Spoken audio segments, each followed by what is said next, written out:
Entonces vamos a hablar de algunos aspectos sobre el enfoque del paciente con insomnio, que me parece a mí debemos tener en cuenta.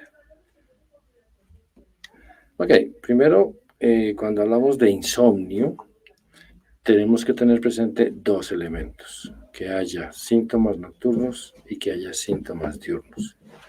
Si están los dos grupos de síntomas, entonces podemos hablar de un paciente o una paciente que tiene síndrome de insomnio. Si es solamente uno de ellos dos los que aparece, pues tal vez deberíamos como descartar esa posibilidad en principio. Entonces, en general, los pacientes o las pacientes van a consulta más por los síntomas nocturnos, en la mayoría de las veces. Ocasionalmente van, digamos, quejándose más de los síntomas diurnos que de los nocturnos, pero en general son la mezcla, perdón, de los dos. Muy bien, esto es tomado de un artículo de psicofarmacología publicado hace un par de años por la Asociación Británica de Psicofarmacología, un consenso que hicieron, la revisión de todo lo que se había hecho hasta ese entonces y revisión de un consenso que había sido publicado más o menos 10 años atrás. Y esto quiero resaltarlo, uno es lo más importante acerca de la prevalencia de insomnio, y eso es lo que dificulta en algunos casos información que sea, digamos, persistente, igual en todos los artículos, es el hecho de que la definición de insomnio varía de investigadores a investigadores. Por eso pueden observarse diferencias en la prevalencia. Y también la prevalencia de los síntomas varía con en general, un aumento en los despertares en la medida que pasan los años.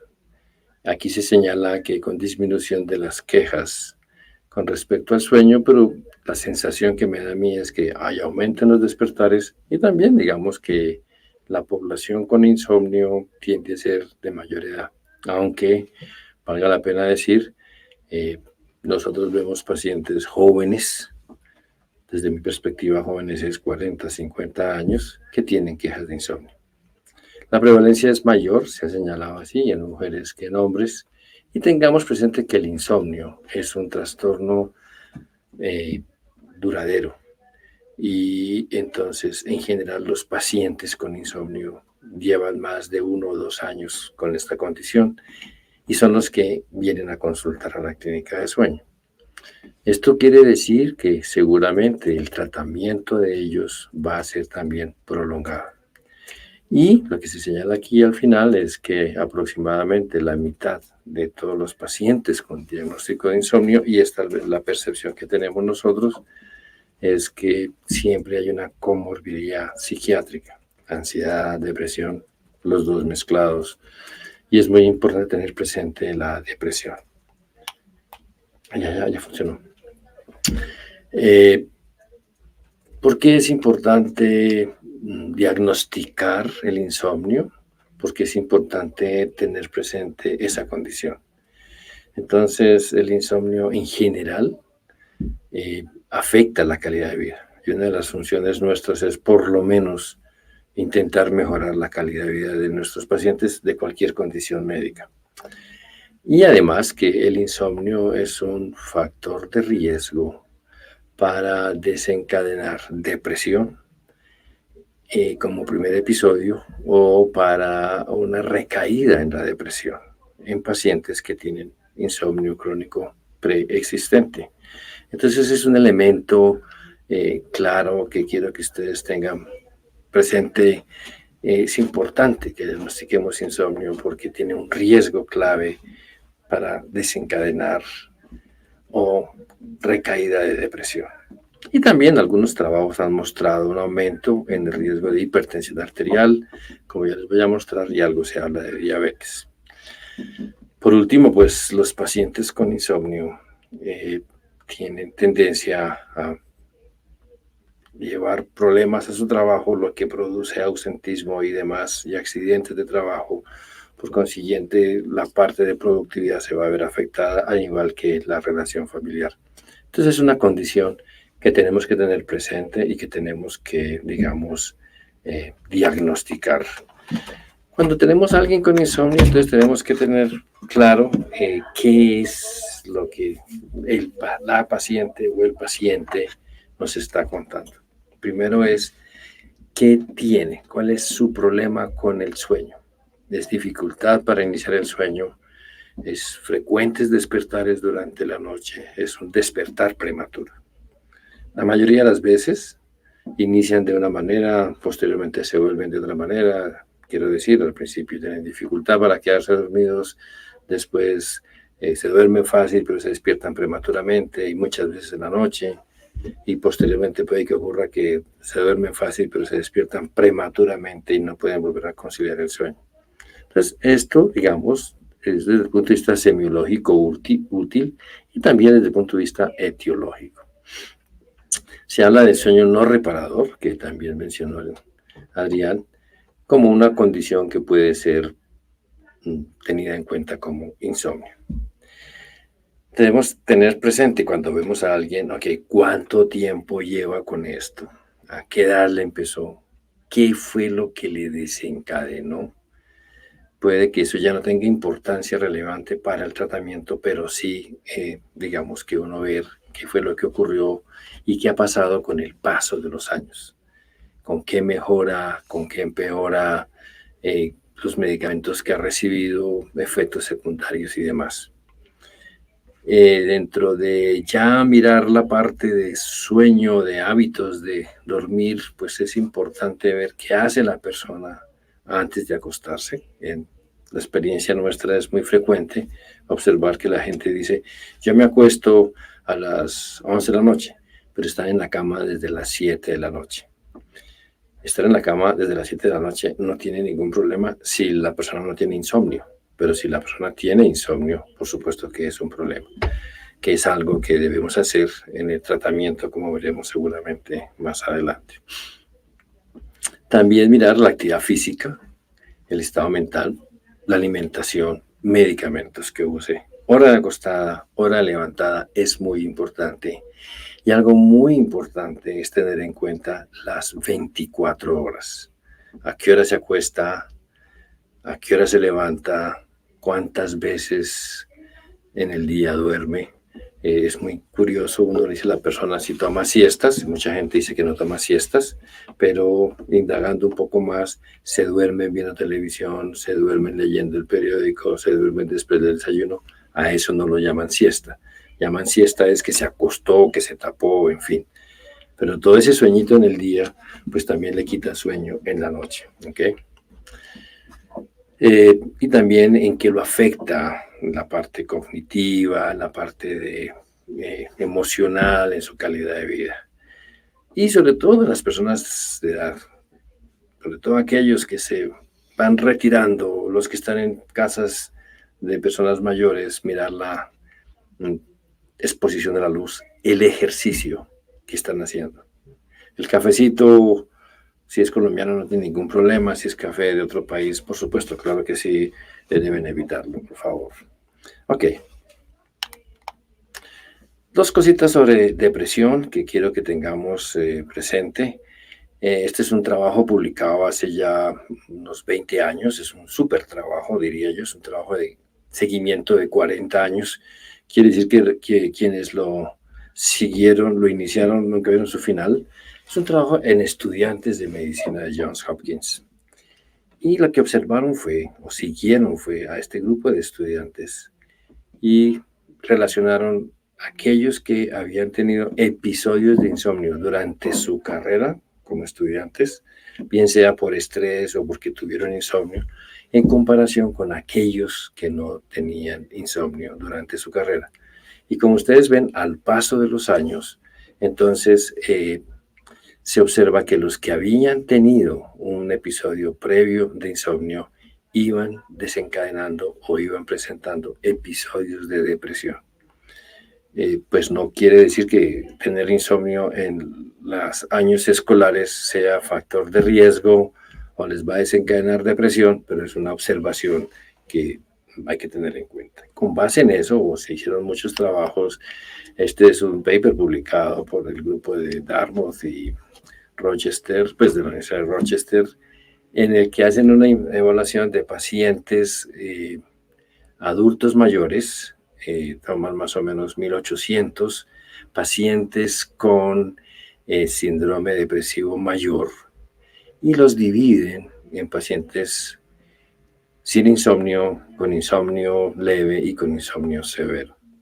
Y lo siguen durante un año. ¿Y qué observan?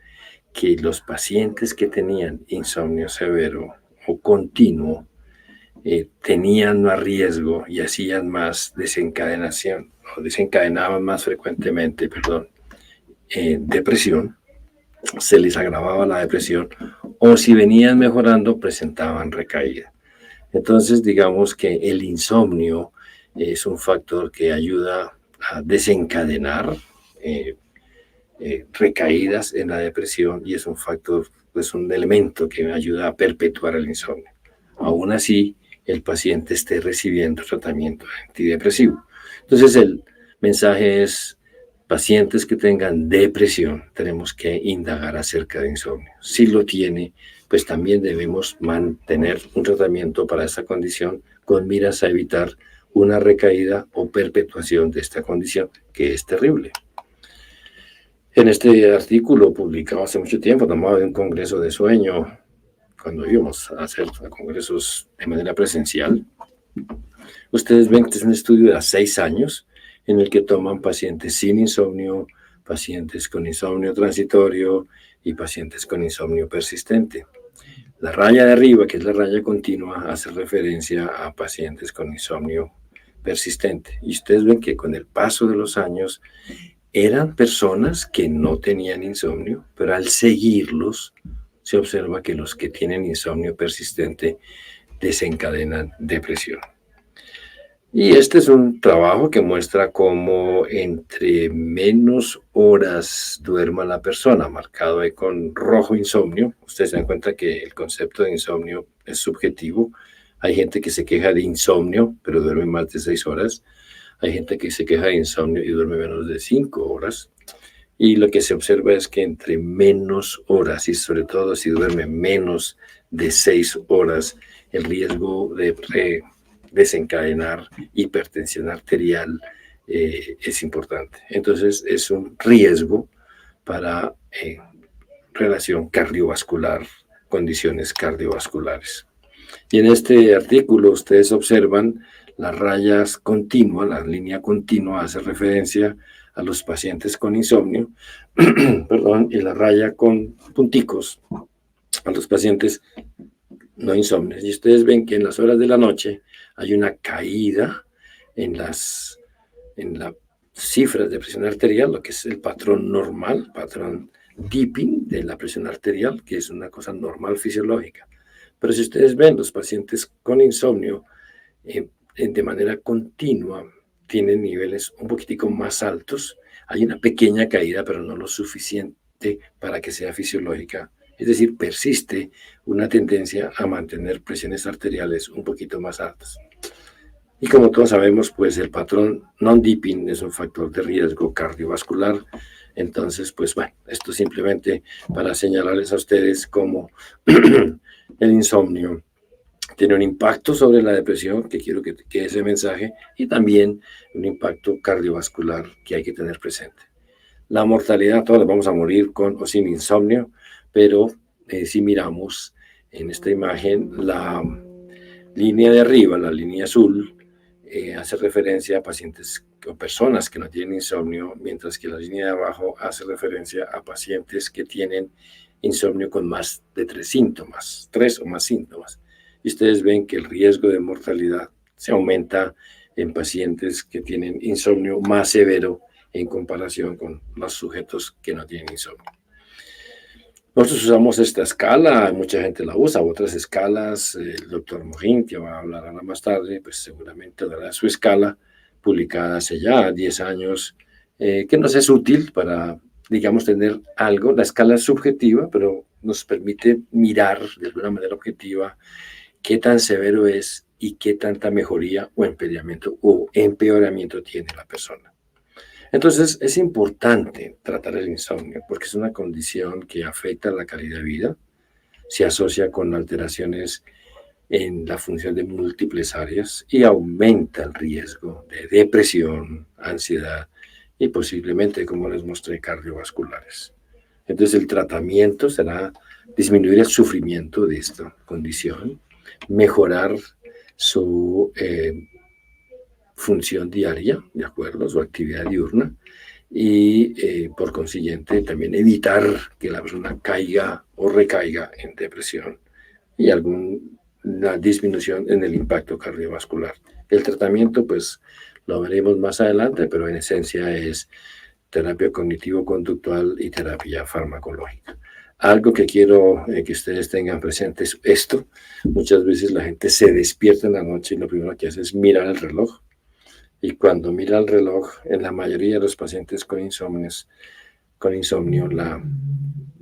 la fuga, la lluvia de ideas que tiene, no es cosas agradables, sino perfectamente cosas desagradables, calculando las horas que lleva dormido o despierto, no sé qué, en fin. Entonces, una cosa clave es evitar que la persona mire el reloj, que esconda el reloj, que esconda las cosas que le estén indicando qué horas son y evitar la cantidad de cuentas. Puede que eso no le quite el insomnio, pero le mejora por lo menos el sufrimiento nocturno. El ejercicio es clave. El ejercicio es clave para el cerebro. Y esta foto quiere mostrar esto. El cerebro y el ejercicio van de la mano y recientemente se ha publicado la secreción, la producción de una hormona que se llama la iricina, que tiene un impacto sobre el grupo muscular producida en el músculo, pero también tiene un impacto sobre el cerebro. Y se han hecho estudios de iricina en pacientes con demencia, pero también en pacientes con algunos trastornos del sueño podría ayudar a entender un poco más esto. Y en este trabajo publicado también ya hace algunos años, pero sigue siendo muy valioso, ¿de acuerdo?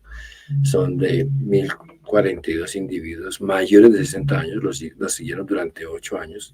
Y como ustedes se dan cuenta, la prevalencia de insomnio disminuye de manera significativa entre más ejercicio físico haga la persona. ¿Qué quiere decir ejercicio físico? En este trabajo era básicamente caminar 1 a 2 millas por día. Cuando es alto ejercicio físico es 3 a 5 días, intermedio es menos de 3 días y bajo es nada. Entonces, estas dos cosas ayudan mucho a mejorar la calidad de sueño. Entonces, cuando estamos frente a un paciente con insomnio comórbido, decimos nosotros, está asociado a algo en general. Entonces, tenemos que mirar si tiene dificultades para iniciar el sueño, para mantenerlo, o si tiene un despertar prematuro. Y voy a nombrar 3 condiciones que quiero que ustedes tengan presentes cuando estamos viendo este tipo de pacientes. El dolor, por supuesto, es una condición clave, la ansiedad también, pero quiero que tengamos presente los ritmos circadianos y el síndrome de piernas inquietas. Los ritmos circadianos, y esta diapositiva suma todo. En la parte de arriba dice es el horario de sueño-vigilia convencional, entonces lo que está pintado en azul hace referencia al periodo de sueño, lo que está en amarillo es de vigilia, y digamos que la mayor parte de la gente duerme, según este esquema, entre las 11 de la noche y 7 de la mañana. Es el horario que tenemos nosotros como seres biológicos. Pero hay un grupo de pacientes, sobre todo de edad adulta, que tiene la tendencia a acostarse más temprano, 7 de la noche, y por consiguiente se van a levantar mucho más temprano, 2, 3 de la mañana. Motivo de consulta: me despierto prematuramente en la madrugada. Con diagnóstico: insomnio de despertar prematuro. Pero en realidad lo que tiene es corrido el ciclo de sueño. Se acuesta más temprano y por consiguiente se despierta más temprano. Entonces no es insomnio como tal, sino es un trastorno del ciclo circadiano. Y el segundo, el que se relaciona aquí como el síndrome o el trastorno de fase de sueño retrasada, que está en rayas blanquitas, hace referencia a mucha gente, generalmente joven, que se acuesta hacia las 3, 4 de la mañana y se quedan dormidos hacia las 11, se levantan a las 11 de la mañana. Motivo de consulta puede ser 2, 1, insomnio, dificultad para conciliar el sueño, o 2, oiga, una somnolencia terrible en la mañana. Pero si uno mira el horario de las 24 horas, lo que observa, uno puede observarlo fácilmente, es que la persona tiene corrido su ciclo, tiene retrasado su ciclo. El periodo de sueño como tal está normal, pero tiene retrasado su ciclo. Entonces, esto nos está indicando a nosotros que tiene un trastorno en la presentación circadiana de su ciclo de sueño, diferente a que tenga dificultades o insomnio de conciliación. Entonces, para este síntoma, despertar prematuro o dificultad para iniciar el sueño, es importante entonces tener en cuenta siempre las 24 horas.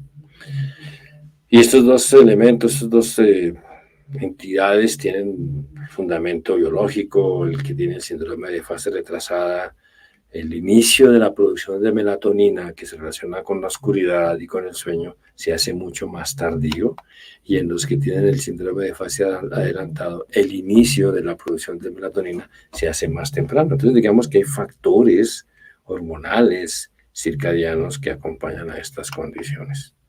Y el tratamiento para ellos pues va a ser totalmente diferente. El otro síndrome que quiero que ustedes tengan presente en pacientes con dificultad para iniciar el sueño es el síndrome de piernas inquietas, descrita hace muchísimo tiempo por Welles. Es una condición que se observa más o menos entre el 5 y el 10% de la población general. Es más frecuente en mujeres. Puede empezar a cualquier edad. La cosa curiosa es que cuando aparece en edades tempranas, entonces generalmente el inicio es muy lento, muy lento. Cuando aparece en edades tardías, me refiero yo, más de 50 años, en general aparece y se desencadena mucho más rápido. La gente, ¿por qué consulta? La gente consulta porque tiene dificultad para iniciar el sueño, ¿ok? Y tiene también sensación de somnolencia diurna, ¿ok? Pero lo más frecuente es dificultad para iniciar el sueño. ¿Por qué? Porque es una persona que se acuesta y empieza a tener la sensación, la necesidad de mover las piernas. Y, perdón, me devuelvo un momentico. ¿Me puedes devolver las diapositivas un segundito? Esa, perfecto, esa. Gracias. Los criterios diagnósticos son estos. Es una dificultad, es una necesidad de mover las piernas, una necesidad que empeora en los periodos de reposo, ¿okay? Que se mejora con el caminar y que generalmente empieza en la noche. Entonces, si cumple esos 4 criterios, no tenemos nada más que hacer sino decir, esta persona tiene, como podría decirse aquí, insomnio de conciliación, pero secundario a síndrome de piernas inquietas. Entonces, es una condición que quiero resaltar porque el motivo de consulta es insomnio de piernas inquietas, pero nos toca a nosotros indagar sobre la posible presencia de síndrome de piernas inquietas, porque la persona en general no nos va a decir que es que tienen que moverse, en fin. Y si ustedes observan, la prevalencia es muy alta en la población general. Hay factores que agravan o aumentan la expresión de la enfermedad. Quiero tener aquí relación los medicamentos, los antihistamínicos, algunos antidopaminérgicos y algunos antidepresivos. Entonces eso es clave para mirar en cualquier paciente que tenga síndrome de piernas inquietas y además que tenga dificultad para iniciar el sueño. En la síndrome de piernas inquietas, el estudio del hierro es clave porque si se encuentran alteraciones, deficiencias, como está apuntado aquí, del hierro, el manejo va a ser con suplencia de hierro. Y quiero resaltar esto que es muy importante y es dificultades para mantener el sueño, es decir, frecuentes despertares. Ustedes ven en este paper que se señala un trastorno de sueño primario, apnea obstructiva, en fin. Pero una de las cosas más frecuentes es la fragmentación del ciclo sueño-vigilia. Y esto se presenta mucho en personas mayores en las que durante el día tienen periodos de sueño al igual que durante la noche. Si uno cuenta todas las horas de sueño en las 24 horas, seguramente está durmiendo la cantidad de sueño adecuada, pero de manera fragmentada.